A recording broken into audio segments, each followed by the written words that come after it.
अस्सलाम वालेकुम। इस चौथी measurement of velocity of demand के टॉपिक को हम सबसे पहले सवाल जो है ये है कि price velocity coefficient of 0.2 implies that percentage change in quantity for a 5% change in price। बात ये है कि जो हमें बात समझ आती है वो ये है कि परसेंटेज चेंज इन डिमांड हमें नहीं पता, प्राइस का चेंज हमें बताया जा रहा है कि जो 0.05 यानी 5% है और कोफिशिएंट की वैल्यू 0.2 है।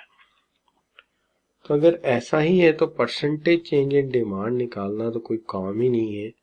0.2 इंटू 0.05 तो आप मल्टीप्लाई करोगे इसको तो आपका आंसर आ जाएगा 0.01। अगर आप चाहें तो इसको 100 से मल्टीप्लाई करें और 1% डिक्लेयर कर दें। डी ऑप्शन आपको मिल गया। अब आ गया क्वेश्चन नंबर 17।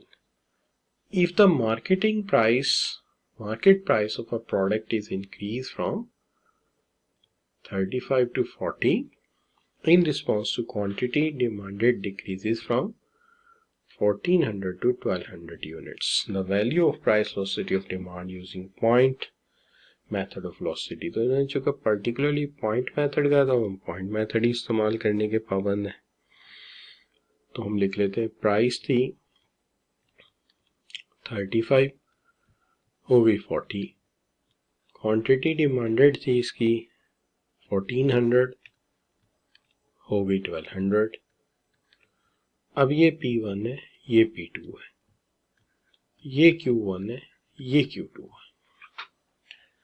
तो हमारा फॉर्मूला तो वही है percentage change in demand by percentage change in price. सिर्फ फर्क ये है कि यहाँ परसेंटेज चेंज इन डिमांड निकालने का तरीका प्रीवियस बेस पे होगा, यानी Q2 minus Q1 over Q1 index number का तरीका के प्रीवियस को टाइम पीरियड की क्वांटिटी बेस बन जाएगी और इसी तरह यहाँ पे percentage P2 minus P1 previous price base बन जाएगी। तो आप कहेंगे 1200 माइनस 1400 डिवाइडेड बाय 1400 और 40 माइनस 35 डिवाइडेड बाय 35। तो ये हो जाएगा आपका माइनस 200 बाय 1400 और यहाँ पे आ जाएगा 5 बाय 35। इसका मतलब ये हुआ कि ये बनेगा 0.1429 और ये बनेगा माइनस 0.1429। दोनों को यहाँ पुट कर देते हैं, वेलोसिटी इक्वल्स टू 1 आ जाएगी। 0.1429 माइनस 0.1429 इक्वल -1। तो ये माइनस एलिमिनेट कर देते हैं, 1 इज आंसर। क्वेश्चन, ये क्वेश्चन पहले कहीं किया है मैंने। If demand for a good is in elastic which one is following statement is correct. कि अगर डिमांड आपकी इन इलास्टिक है तो आप प्राइस को ज्यादा भी बढ़ा लोगे तो क्वांटिटी पे इतना फर्क नहीं पड़ेगा। प्राइस है आप P2 से P6 कर लो, इसका मतलब यह है कि इससे आपका रेवेन्यू खूब बढ़ेगा। तो प्राइस के राइज करने से total revenue of the producer जो है उसमें खातिर ख्वाह इजाफा होना चाहिए। A option. अब रेवेन्यू फॉल्स तो कर ही नहीं सकता, ठीक है जी। और प्राइस फॉल्स ऑब्वियसली यहाँ तो ये सिचुएशन नहीं क्रिएट होनी चाहिए, यहाँ तो प्राइस इंक्रीज का केस होना चाहिए। अच्छा, a business currently selling 10,000 units of its product per month and plans to reduce the retail price from $1 to £1 to 0.9, knows as previous experience that the elasticity of demand is for this product is minus 1.5. Assume no other changes. Sales the cells which business can now expect, कि sales पे क्या असर पड़ेगा। देखिए सबसे पहली बात तो ये कि ये हमें ये बता रहे हैं, जो मालूमात बता रहे हैं उसके मुताबिक प्राइस जो है वो 1 पाउंड से 0.9 पाउंड हुई है। ये P1 है, ये P2 है। इससे पहले की सेल्स भी हमें बता रहे हैं, यानी डिमांड भी बता रहे हैं 10,000 है। ये हमें नहीं बता रहे कि प्राइस कम होने से सेल्स में कितना इजाफा हुआ है। तो हमें सबसे पहले तो वेलोसिटी के फॉर्मूले की तरफ जाना चाहिए। इस फार्मूले में हमारे पास जो मालूमात मौजूद है वो ये है कि परसेंटेज चेंज इन डिमांड हमें नहीं पता, परसेंटेज चेंज इन डिमांड हमें नहीं पता, ये हमें पता है 1.5, और परसेंटेज चेंज इन प्राइस भी जो है वो भी हम पता कर सकते हैं इस तरह से कि P2 minus P1 over P2 plus P1 divided by 2, जिसका मतलब ये हुआ 0.9 माइनस 1। अच्छा बच्चों, तो ये आपका आंसर आ जाएगा 0.1111। अब हम यहाँ पे ये पुट कर देते हैं 0.1111, तो ये 1 आ गया जी। अब जब आप इसको कैलकुलेट करोगे तो आपका जो आंसर बनेगा वो बनेगा, डेट इज, एक दफा चेक कर लेते हैं इसको। तो जो इसका आंसर आता है वो आता है डेट इज 0.1052। अच्छा, ये इसका आ गया जी आंसर। अब हम यही गलती से यहाँ ये नहीं लिखना, ये लिखना है अपने पे 52, ये आ गया जी। अब जब आप ये लगाएंगे तो परसेंटेज चेंज इन डिमांड आपके पास आ जाएगी, -1.5 इंटू 0.1452,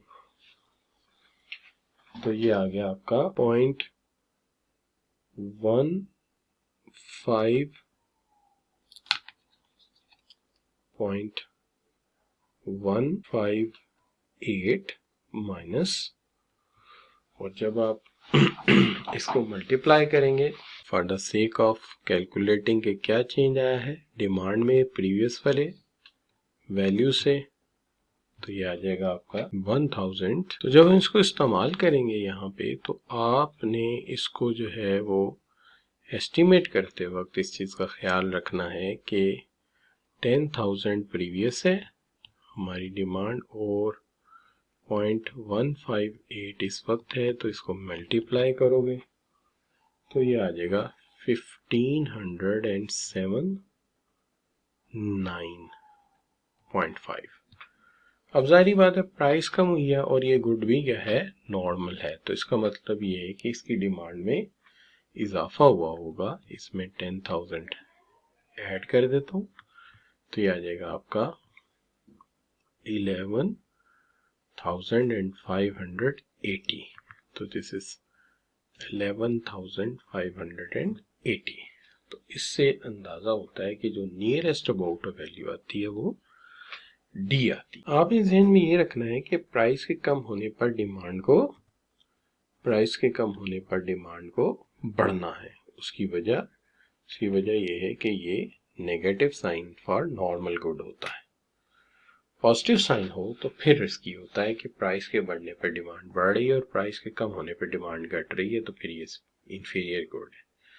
चूंकि ये नॉर्मल गुड है लिहाजा प्राइस के कम होने पर डिमांड को बढ़ना चाहिए।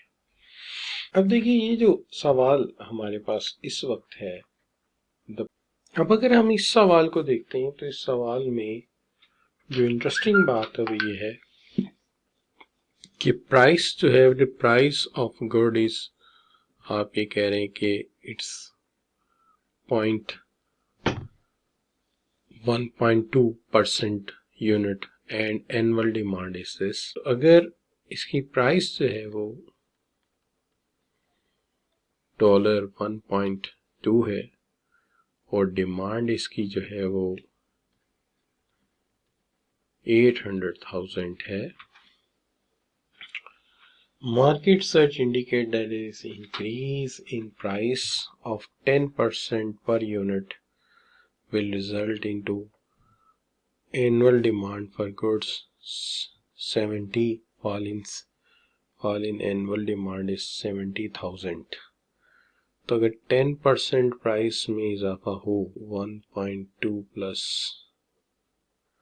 1.2 इंटू 0.1 तो ये आपका बन जाएगा $1.32।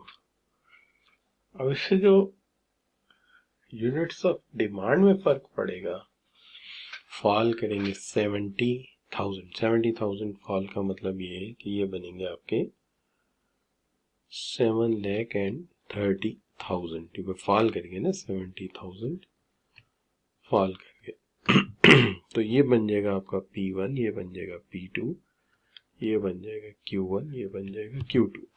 तो आप निकालेंगे percentage change in demand by percentage change in price. तो हम इसको यूं भी देख सकते हैं कि अगर हम इसके अंदर जो है फॉर्मूला इस्तेमाल करते हैं Q पॉइंट वेलोसिटी का, ठीक है जी, पॉइंट वेलोसिटी का फॉर्मूला यूज कर देते हैं Q2 minus Q1 divided by Q1, ये हो जाएगा 730,800,000 डिवाइडेड बाय 800,000। तो ये आपका आंसर आ जाएगा 0.0875 माइनस।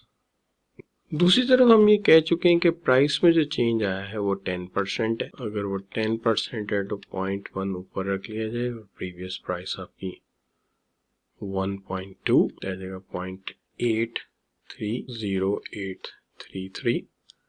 हम इसको यहाँ पुट कर देते हैं माइनस 0.875 डिवाइडेड बाय 0.833 तो ये आ जाएगा माइनस 1.05। तो A option is correct option.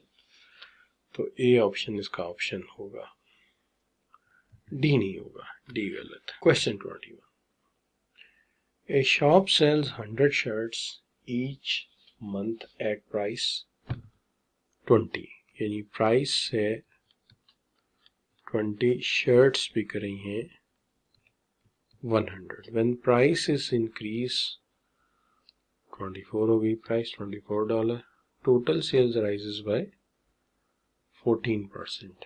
तो पहले सेल्स कितनी थी? पहले सेल्स थी 20 इंटू 100 यानी 2000। तो अब सेल्स कितनी है? अगर 14% इसमें मैं इजाफा करूं 2000 का जो है वो 14% होता है, 2000 का 14% है 280। तो 280 का मतलब है कि सेल्स हो गई 2280। 2000 को 100 पे तकसीम किया, 20 पे तकसीम किया, 100 आ गया। तो 2280 को 24 पे तकसीम कर दीजिए, शर्ट्स आ जाएंगी 85 शर्ट होगी। अब ये P1 बन गया, ये P2 और ये Q1, ये Q2।